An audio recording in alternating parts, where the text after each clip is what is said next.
कह रहा निम्नलिखित में से किसका दशमलव प्रसार अशांत है ना। शांत या अशांत एक क्वेश्चन रहेगा ही रहेगा। तो देखिए एकदम सिंपल सा समझिएगा, सुनिएगा अच्छे से, है ना।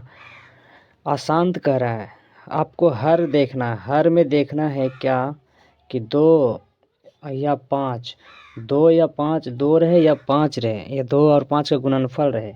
हर में बोल रहे हैं, अंश ऊपर होता है अंश, नीचे होता है हर, ठीक है। तो अगर हर में दोनों है, या 2 खाली रहे या सिर्फ 5 रहे या दोनों रहे, वो शांत होता है। अगर ये दोनों के साथ में कोई 3 आ जाए, 7 आ जाए, तो हो जाएगा अशांत दशमलव, ठीक है। और ऊपर भी देखना है कट तो नहीं रहा है, 7 और 3 जो रहा इसके साथ जो आएगा वो कट तो नहीं रहा है। अगर कट जाएगा तो शांत बन जाएगा, लेकिन हमसे पूछ रहा है शांत। तो देखिए 50 में क्या मिलेगा, 2 और 5 के सिवा कुछ नहीं मिलेगा, है ना। अगर इसको करेंगे तो 25 25 2 को 5 आएगा, एगो 2 आएगा हर में, तो ये शांत हो जाएगा। आंसर ये नहीं होगा, शांत अशांत कहा है, ये शांत हो जाएगा। यहाँ देखिए इस 7 का क्यूब है, इसमें 7 गुने 7 3 बार कीजिएगा 343 नहीं 243 है ना। तो 7 का भी नहीं है ये, ठीक है। तो इसमें 7 आ जाएगा, 7 से कटता है क्या, तो यही अशांत होगा बी, क्योंकि इसमें खाली 5 मिलेगा। बी ऑप्शन में देखिए दूसरा चीज आ रहा है 3, इससे कट जाएगा, है ना, इसके साथ 3 आ रहा है, इसमें 5 है ही नहीं, 2 भी नहीं है। तो बी ऑप्शन आंसर हो जाएगा, अशांत हो जाएगा, बी ऑप्शन आंसर हो जाएगा, ठीक है। और डी में देखिए, इस डी वाला में देखिए खाली 625 है, 5 पर पावर 4 है, 5 है खाली इसमें आएगा, तो ऐसे शांत हो गया। इसमें खाली 2 और 5 दोनों आएगा, ये भी शांत हो जाएगा, है ना। 2 और 5 के साथ दूसरा आएगा, अशांत हो जाएगा। चलिए नेक्स्ट क्वेश्चन देखेंगे। तो अशांत हो गया बी ऑप्शन 1 का। यहाँ क्वेश्चन कह रहा है एक अशून्य परिमेय और अप्रमेय संख्या का गुणनफल क्या होगा, है ना। अशून्य परिमेय जो शून्य नहीं होना चाहिए, और एक अप्रमेय संख्या, जैसे 2 अशून्य परिमेय है, ये शून्य तो नहीं है, अशून्य परिमेय है। और एक अप्रमेय संख्या का गुणनफल, अप्रमेय संख्या √2 ले लीजिए, √3 ले लीजिए, अप्रमेय संख्या है जिसका वर्गमूल नहीं निकलता है, रूट से अप्रमेय संख्या होता है, √3 का वर्गमूल नहीं निकलेगा, तो हो जाएगा कितना, अप्रमेय संख्या 2√3, जो कि अप्रमेय संख्या। परिमेय और अप्रमेय संख्या गुणनफल हमेशा अपरिमेय संख्या होता है, तो बी ऑप्शन सही है, हमेशा अपरिमेय संख्या होता है। क्वेश्चन नंबर 3 देखिए, कह रहा 0.7777, इसी प्रकार डॉट डॉट डॉट, मतलब आगे भी 7 आते जाएगा, है ना। तो इसको रेकरिंग का क्वेश्चन बोलते हैं। तो इस प्रकार 0.7 पर रेकरिंग यानी बार चढ़ाएंगे, ठीक है। अब इसको परिमेय संख्या के रूप में बदलेंगे, तो 1 अंक पर रेकरिंग है, तो 7 लिखेंगे, रेकरिंग दशमलव हटा देंगे। 1 अंक पर रेकरिंग है, 1 अंक पर, तो 1 को 9 लिखेंगे, 2 को ऊपर रहेगा तो 2 को 9 लिखेंगे, ठीक है। 7/9 हमारा आंसर हो जाएगा, जो कि ए ऑप्शन में है, ए ऑप्शन सही आंसर हो जाएगा। चलिए क्वेश्चन नंबर 4 पे देखते हैं। कह रहा एक मीनार के पास से 10 मीटर दूर स्थित बिंदु पर मीनार का उन्नयन कोण 60 डिग्री है, तो मीनार की ऊंचाई याद करना है। यह मीनार खड़ी कर दिए, यह पाद बिंदु है ना, यहाँ से मिला दिए। यदि मीनार के पाद से 10 मीटर की दूरी पर 10 मीटर दूरी एक बिंदु स्थित है, यहाँ बिंदु है, बिंदु पर मीनार का उन्नयन कोण 60 डिग्री है, 60 डिग्री कौन बना रहा है, तो आपसे पूछ रहे मीनार की ऊंचाई, ये ऊंचाई निकालना है, इसको एच मान लिए। तो देखिए ये लंब हो गया, ये आधार हो गया, यानी tan का फॉर्मूला लगेगा tan 30 डिग्री। तो tan 60 का क्या होता है, लंब बटा आधार, तो लंब है एच, ऊंचाई निकालना है, आधार है 10, और √60 का मान कितना होता है, √3 होता है ना। यहाँ से गुना करेंगे तो एच हो जाएगा 10√3, आंसर 10√3 कहाँ है, जो कि बी ऑप्शन में है, तो बी ऑप्शन आंसर हो जाएगा, ठीक है। 4 का बी ऑप्शन सही है, 10√3। आ जाए नेक्स्ट क्वेश्चन। 5 नंबर में कह रहा है, एक छड़ की लंबाई और उसकी छाया का अनुपात 1:3 है, तब सूर्य का उन्नयन कोण बताना है, ठीक है। एक छड़ की लंबाई, ये छड़ हो गया, है ना, इसकी छाया हो गया नीचे, इसको मिला देते हैं, तो यही कौन पूछ रहा है आपसे, थीटा ही कौन है ना। और 1 लंबाई कितना है 1 है, तो छाया कितना है √3 है, तो लंब बटा आधार लगाना था। tan थीटा बराबर होता है लंब बटा आधार, तो लंब 1 है और आधार छाया ने √3 है, तो tan थीटा बराबर किसका मान होता है 1/√3, तो tan 30 डिग्री का मान होता है, तो tan 30 डिग्री, तो थीटा बराबर आ जाएगा 30 डिग्री। ठीक है, जो कि आंसर 30 डिग्री होगा, ए ऑप्शन में है, डी ऑप्शन। चलिए नेक्स्ट क्वेश्चन देखेंगे 6 नंबर में।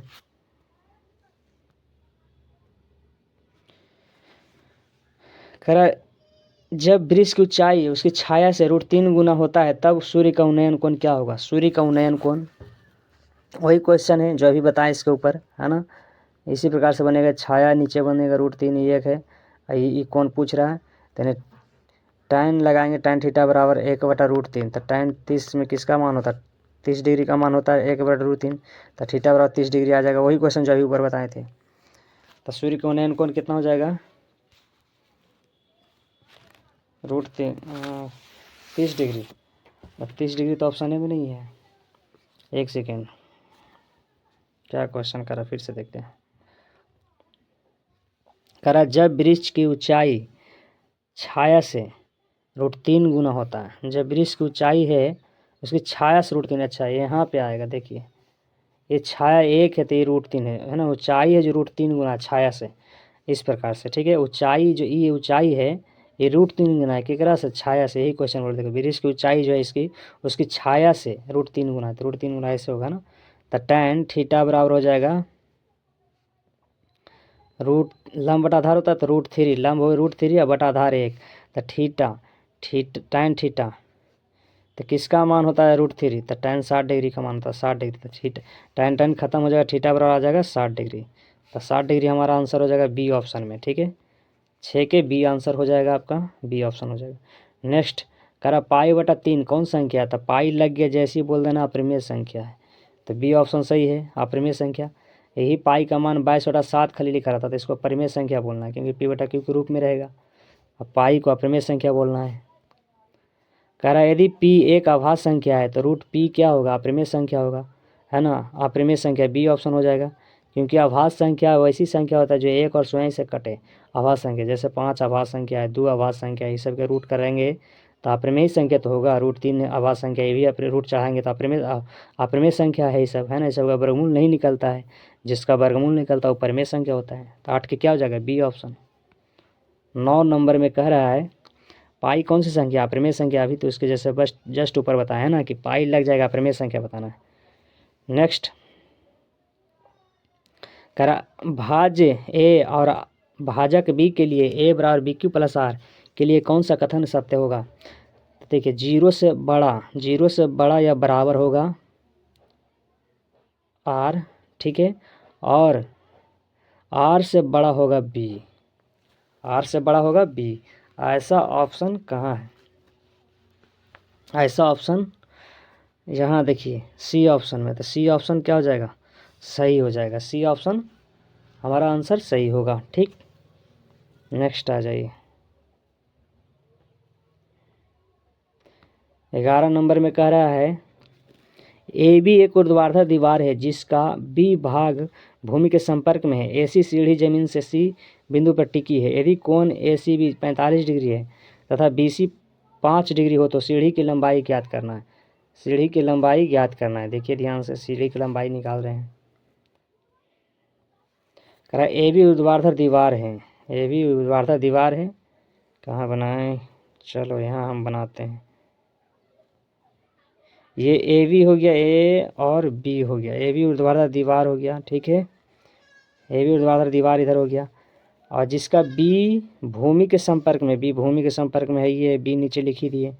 AC सीढ़ी है, यहाँ C दे दिए तो AC क्या है? सीढ़ी है, सीढ़ी है, ठीक, सीढ़ी से बिंदु पर टिकी है। यदि कोण ACB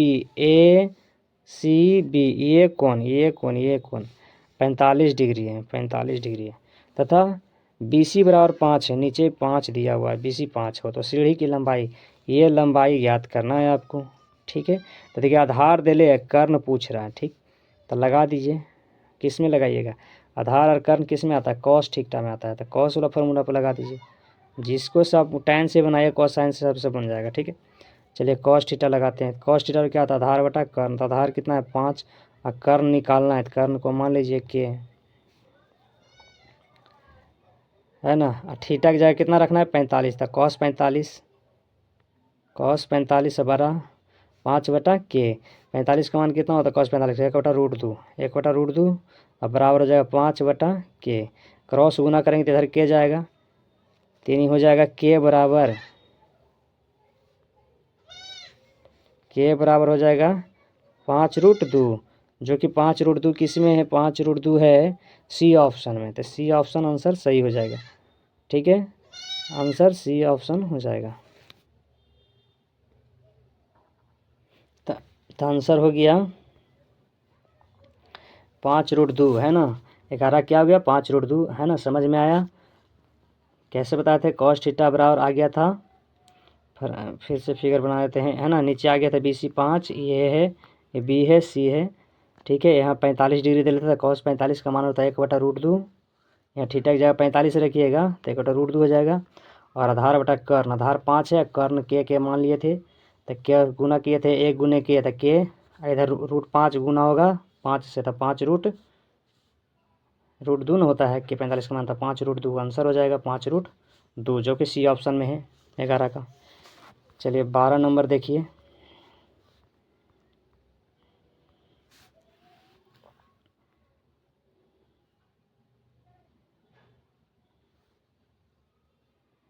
बारह में कह रहा है, एक मनुष्य किसी बिजली के खंभे के शिखर से देखता है कि धरातल के एक बिंदु का अवनयन कोण 60 डिग्री है। यदि खंभे के पाद से बिंदु की दूरी 25 मीटर हो तो खंभे की ऊंचाई ज्ञात करना है। ये खंभा है, खंभा की ऊंचाई निकालना है।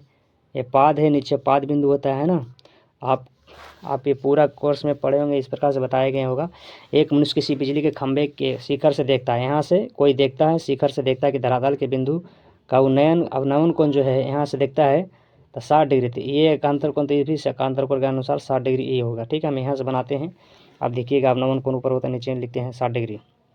यदि खंभे के पाद से, यहाँ खंभा के पाद हैं, ठीक, पाद में पैर कि बिंदु से 25 मीटर है, 25 मीटर दूरी पर, यहाँ से यहाँ दूरी जो 25 मीटर है। ठीक है, कह रहा खंभे की ऊंचाई, ये ऊंचाई निकालना है आपसे।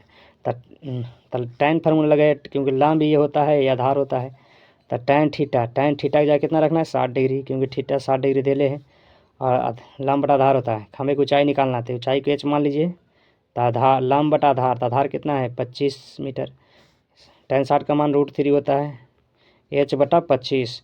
क्रॉस गुना करेंगे तब h गुने 1 क्या होगा, h होगा, आई गुना होगा 25 गुने √3, तब 25√3, 25√3 आंसर हो जाएगा। 25√3 कहाँ है, बी ऑप्शन में। 25√3 बी ऑप्शन में है, बी में भी है, डी में भी है। 25√3 नहीं है तो बी ऑप्शन हम लोग मारेंगे। 2 गो है था, पहले जो आएगा उसी को पहले आंसर मारना है।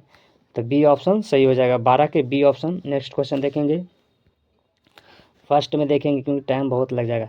एक दिए गए बिंदु जो केंद्र नहीं है, अगर आप चैनल पर नए हैं तो चैनल को सब्सक्राइब कर लीजिएगा, दोस्तों में शेयर कर दीजिए, जो 10वीं का एग्ज़ाम देने वाले हैं उनको फिर शेयर कर दीजिए। एक दिए गए बिंदु जो केंद्र नहीं है से किसी वृत्त के कितने व्यास गुजर सकता है।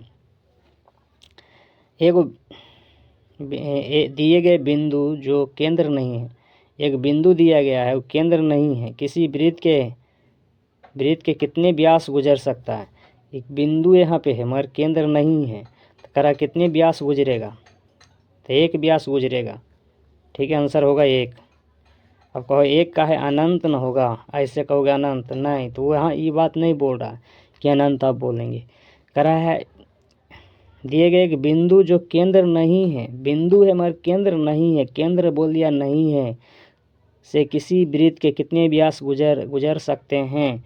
1 ही बोलना आंसर। ठीक है, 1 सही होगा, क्योंकि यहाँ केंद्र नहीं है बोल रहा है, बिंदु है तो 1 व्यास। ठीक है, 1 व्यास गुजरेगा, आंसर 1 हो जाएगा 13 का। नेक्स्ट कह रहा बहुपद x⁴ माइनस x⁴ 4 + 3 के घात है। घात पूछ रहा था, जो मैक्सिमम घात होता है वही आंसर होता है। x⁴ है तो वही घात हो जाएगा x⁴। तब 5 आंसर कहाँ है, सी ऑप्शन में है, सी ऑप्शन सही है। नेक्स्ट 15 नंबर कह रहा निम्नलिखित में से कौन चर में बहुपद है ना। तब बहुपद चर में है तो देखेंगे, एक चर में बोला है, यहाँ 3 चर है तो ये नहीं होगा। यहाँ भी 3 चर है, एक्स बाई टी ये भी नहीं होगा, यहाँ एक्स बाई जेड ये भी नहीं होगा, एक चर में बी ऑप्शन होगा। ठीक है, ये चर में है। ऐसे ही बहुपद चर कहेगा तो घात दो वाला देखना है। इस पर घात भी देखिए, दो वाला घात, यहाँ 5 घात 4 5 घात, यहाँ दो घात, लेकिन एक चर में नहीं है, 3 चर एक्स बाई जी सी भी है ना, इसलिए एक चर में बी ऑप्शन हो जाएगा 16 नंबर में। कह रहा है 2 minus x square plus 3 x Q में एक्स क्यू का गुणांक बता रहा है। एक्स क्यू का गुणांक पूछ रहा था। एक गुणांक मतलब होता है कि उसके आगे जो गुना रहता है वही आंसर बताना है।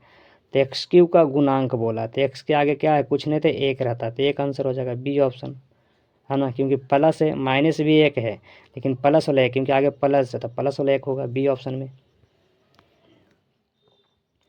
क्वेश्चन खींचे जा सकते हैं, एक व्यास खींचे जा सकते हैं, एक वृत्त है, एक परिधि के, एक वृत्ति को मिलाएंगे, दूसरे एक साइड से मिलाएंगे तो एक ही व्यास खींचा जाएगा। ठीक है, आप इधर से खींचे चाहे इधर से खींचे, एक ही व्यास होगा, आंसर एक होगा। ठीक है, दो करने से क्रॉस होगा, एक व्यास खींचे जा सकते हैं। नेक्स्ट कह रहा है किसी चाप द्वारा केंद्र पर आंतरित कोण, किसी चाप द्वारा केंद्र पर आंतरित कोण उसके द्वारा वृत्त के शेष भाग के किसी बिंदु पर आंतरित कोण का दोगुना होता है। ये व्यास हो गया, है ना, एक चाप हो गया। किसी चाप द्वारा केंद्र पर आंतरित कोण, यहाँ पे केंद्र है, आंतरित कोण उसके द्वारा वृत्त के शेष भाग किसी बिंदु पर आंतरित कोण होता है, दोगुना होता है ना। आंतरित कोण कितना होता है, दोगुना होता है। ठीक है, दोगुना आंसर सही है, ये ऑप्शन सही है, दोगुना होता है। नेक्स्ट क्वेश्चन देखेंगे, याद रखेंगे क्वेश्चन को। ठीक है, अर्धवृत्त का कोण कितना अंशों का होता है, अर्धवृत्त का कोण कितने अंश का होता है, तो 120 डिग्री हो जाएगा। ठीक है, 120 डिग्री।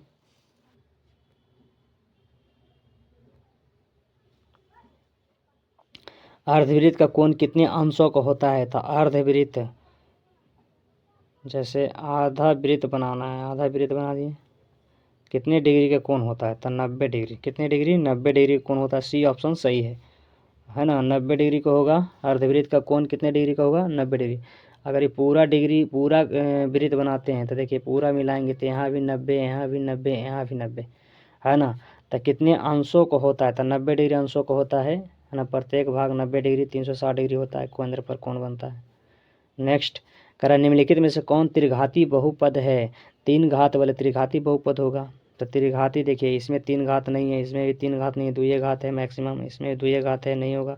सी ऑप्शन त्रिघाती है, क्योंकि घात 3 है मैक्सिमम, है ना, 3 घात रहना चाहिए, त्रिघाती होगा। 4, 3 से ज़्यादा 4 रहेगा तो 3 घाती नहीं, 4 घाती हो जाएगा। कह रहा x बराबर 1 बहुपद इतना का मान ज्ञात करो, तो x बराबर 1 रख दो, मान निकल जाएगा। तो 5, 1 का वर्ग हो जाएगा 1, 3 गुने 1 3 और प्लस 7, है ना, तो 5 7 5 12 में से 3 गया 9, बी ऑप्शन। ठीक है, 9 आ जाएगा। हल कीजिएगा, 1 रह गया एक्स की जगह तो 1 के वर्ग कीजिएगा 1, 5 गुने 1 5, 3 इकाई 3 और 7 5 12 जोड़ देंगे, 3 घटा देंगे तो 9 आ जाएगा। नेक्स्ट 22 नंबर में कह रहा है निम्न से किस द्विघात बहुपद के शून्यकों का योगफल 3 तथा गुणनफल -10 है ना। द्विघात बहुपद के शून्यकों का योगफल 3 आना चाहिए, गुणनफल 10। तो शून्यकों का योगफल अल्फा प्लस बीटा बराबर होता है -b/a। अगर योगफल 3 आ जाता है इसका मान तो वही आंसर होगा। तो देखिए बी, पहले वाला a का मान होता है, दूसरा b का मान होता है, c होता है, c का मान होता है। तो यहाँ b का मान -3 है, तो माइनस माइनस प्लस 3 हो जाएगा, क्योंकि फार्मूला में माइनस। अब b का मान -3, तो यहाँ -3, a का मान 1, तो 3 आ ही गया शून्यकों का योगफल। अब गुणनफल आना चाहिए 10, -10 आना चाहिए। शून्य का गुणनफल क्या होता है, अल्फा इंटू बीटा बराबर होता है c/a। तो c का मान +10, तो 10/1 10, यहाँ लाना है -10, तो ए ऑप्शन नहीं होगा, है ना। तो ऐसे पता चलता है कि सी ऑप्शन हो जाएगा, क्योंकि -3 यहाँ है, यहाँ -10 है तो आ जाएगा। यहाँ +3 है तो क्योंकि +3 हमको चाहिए, तो यहाँ प्लस नहीं होगा, सेट करेगा, है ना। सी ऑप्शन आंसर हो जाएगा। समझ गए आप कि नहीं समझे, सी ऑप्शन हो जाएगा। आप शून्यकों का योगफल, आप शून्यकों का गुणनफल निकालेंगे। नेक्स्ट 23 नंबर में कह रहा है वह चतुर्भुज जिसका चारों शीर्ष वृत्त पर हो कहा जाता है। वह चतुर्भुज जिसका चारों शीर्ष वृत्त पर हो क्या कहा जाता है। कह रहा है वह वृत्त जैसे ये वृत्त है, वह वृत्त जिसका चतुर्भुज, जिसका चारों शीर्ष, वह चतुर्भुज जिसका चारों, वह चतुर्भुज जिसका चारों शीर्ष वृत्त पर हो कहा जाता है, क्या कहा जाता है? वर्ग। ऑप्शन में कहाँ है? 23 के